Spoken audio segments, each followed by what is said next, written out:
আসসালামু আলাইকুম, welcome to Ayans cooking. আরও একটি নতুন রেসিপি নিয়ে চলে এসেছি আপনাদের মাঝে। শীতের এই সময়টাতে গাজর অনেক বেশি পাওয়া যায়, আর এই গাজর দিয়ে বিভিন্ন রকম ডেজার্ট তৈরি করা যায়।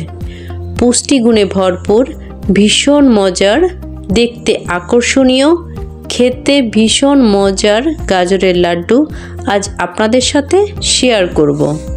চলুন তাহলে দেখে আসি। গাজরের লাড্ডু তৈরির জন্য আমি এখানে হাফ কেজি গাজর নিয়েছি। গাজরের বাহিরের আবরণটি আমি একটি পটেটো পিলার দিয়ে ফেলে দিব। এরপর গাজরকে পরিষ্কার পানিতে ধুয়ে নিব। এবার গাজরগুলো গ্রেট করে নিব।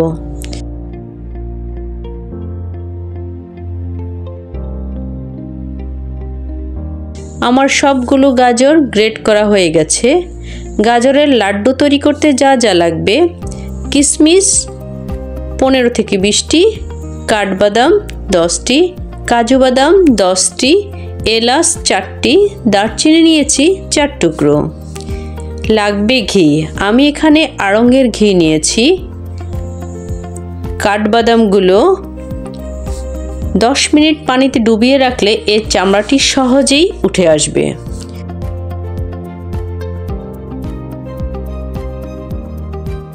চলে আসলাম মূল রান্নায়।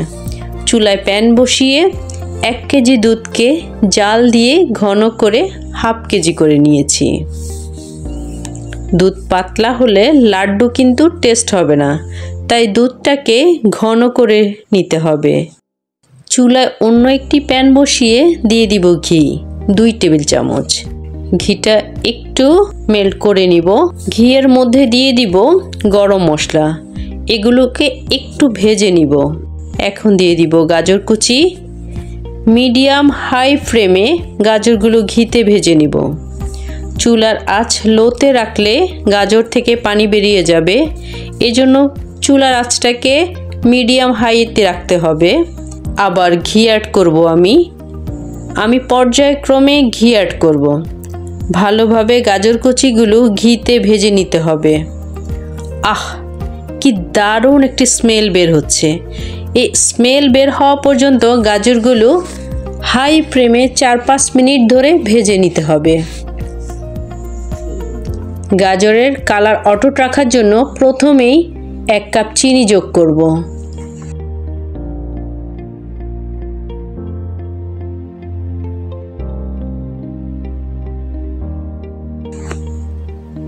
এই পর্যায়ে ঘন দুধ যোগ করব 1.5 কাপ।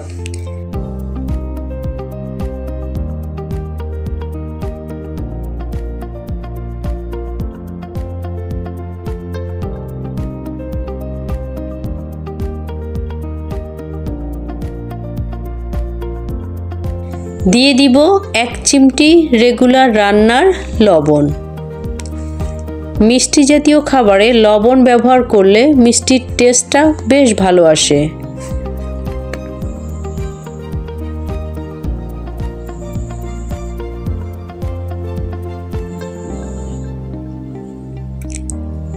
যখন গাজরের পানির অংশটা প্রায় টেনে যাবে কিন্তু এখনও পানি অবশিষ্ট আছে, ঠিক সে পর্যায়ে যোগ করব 1 কাপ গুঁড়ো দুধ।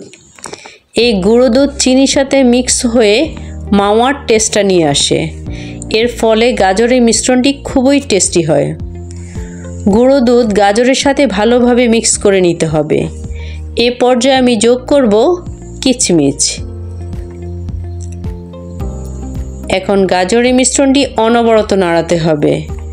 গাজরের মিশ্রণটি প্রপার কুক হয়েছে কিনা তা বোঝার উপায় হচ্ছে মিশ্রণটিকে চাপ দিলে যদি পানি বেরিয়ে আসে তাহলে বুঝতে হবে মিশ্রণটি প্রপার কুক হয়নি।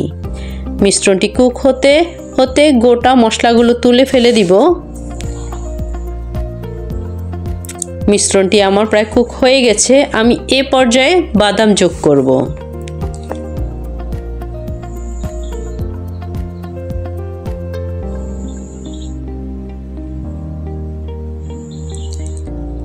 একদম তুলে নেওয়ার আগে আমি আবার একটু ঘি যোগ করব।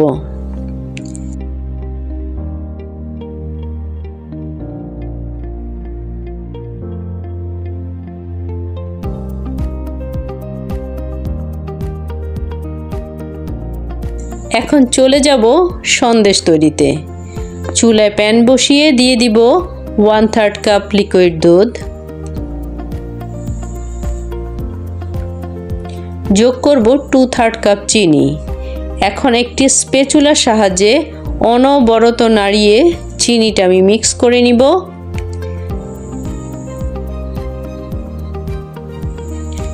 চিনি মিক্স হতে হতে দুধের মিশ্রণের বলকটাও চলে আসবে। এ পর্যায়ে যোগ করব 1 কাপ গুঁড়ো দুধ। দুধটা দিয়ে ভালোভাবে মিশ্রণটি মিক্স করে নিতে হবে। মিশ্রণটি অনেকটাই ঘন হয়ে এসেছে।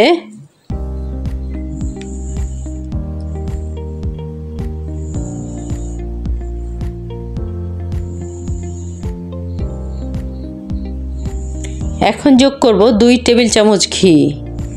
ভালোভাবে মিশ্রণটি মিক্স করে নিতে হবে।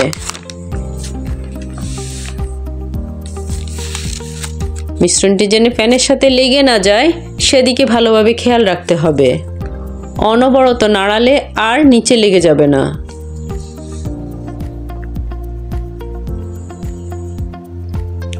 আমার সন্দেশটি প্রায় হয়ে এসেছে।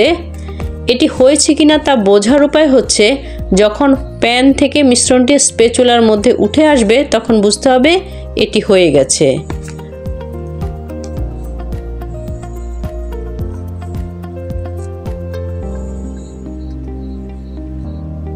চুলার আঁচটা অফ করে দিব। এখন একটি বাটিতে পলিথিন নিয়ে এটিকে হালকা ঠান্ডা হতে দিব। এভাবে না রাখলে এটি খুব দ্রুত শক্ত হয়ে যাবে। হালকা ঠান্ডা হলে হাতে একটু ঘি মিক্স করে গোল গোল বলের মতো করে শেপ দিয়ে দিব।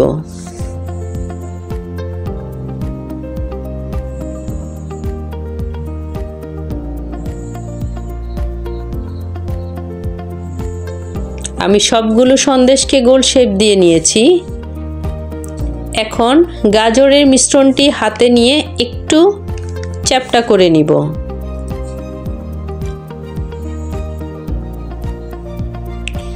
এরপর এর মাঝখানে সন্দেশের একটি লাড্ডু রেখে ভালো করে কোট করে গোল শেপ করে নিব। সবগুলো গাজর আমি শেপ করে নিয়েছি। যে কোনো সুপার শপে নারকেলের ব্রেড ক্রাম্ব পাওয়া যায়। এটি বাসায়ও তৈরি করা যায় খুব ইজিলি। নারকেল মিহি করে বেটে এর থেকে দুধটা ছেঁকে নিয়ে ড্রাই অংশটি রোদে শুকিয়ে নিলেই ব্রেড ক্রাম্ব তৈরি হয়ে যাবে। এখন লাড্ডুগুলোকে ব্রেড ক্রাম্বের মধ্যে খুব ভালো করে গড়িয়ে নিলেই তৈরি হয়ে যাবে শাহি গাজরের লাড্ডু। এই যে আমি সবগুলো লাড্ডু তৈরি করে নিয়েছি। এখন প্রত্যেকটি লাড্ডুর উপরে বাদাম দিয়ে দিব। এটি সম্পূর্ণ অপশনাল।